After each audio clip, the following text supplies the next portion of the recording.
So Can we go into vitamin C? Say again? Vitamin C. Ooh, yes. Love it. Good. What about it?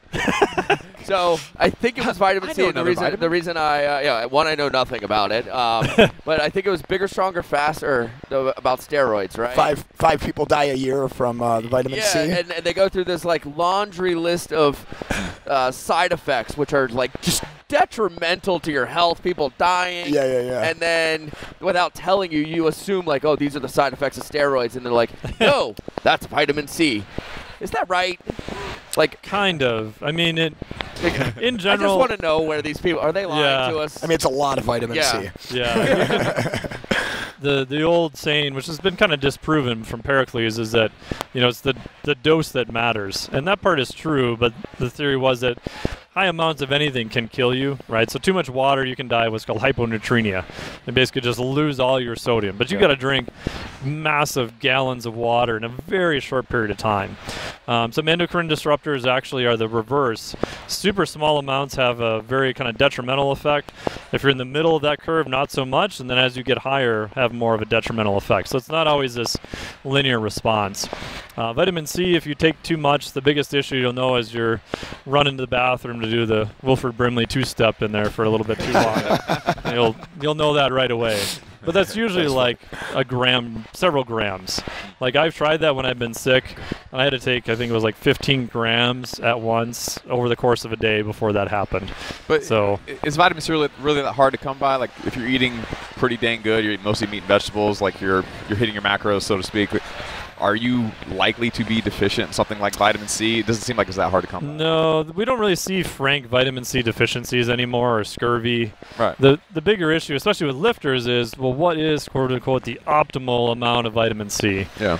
No one really knows. Right. But we do know that, over the RDA, you're probably going to be fine. A little bit more than that if you're under periods of stress, probably good.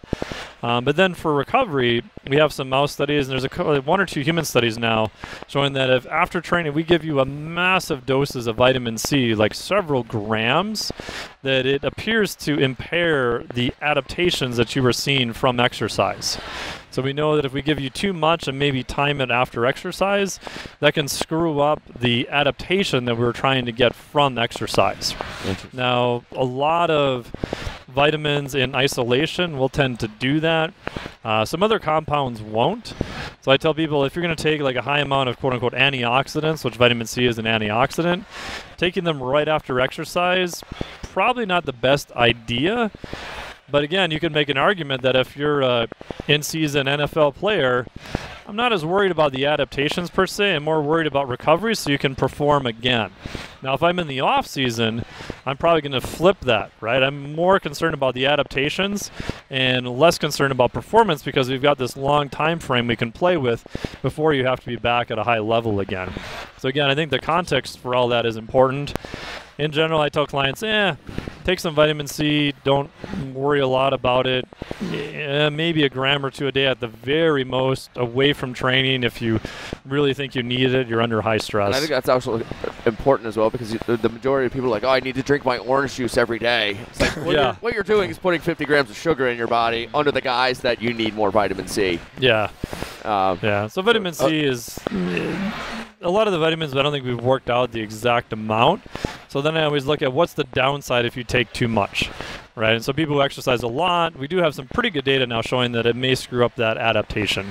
That would be a downside for that population. Do you see a difference between like something like a buffered vitamin C versus a, I forgot the other. Ascorbic acid, just in general? Acid, Should blank there, but no. Okay. I've never seen any good data on that.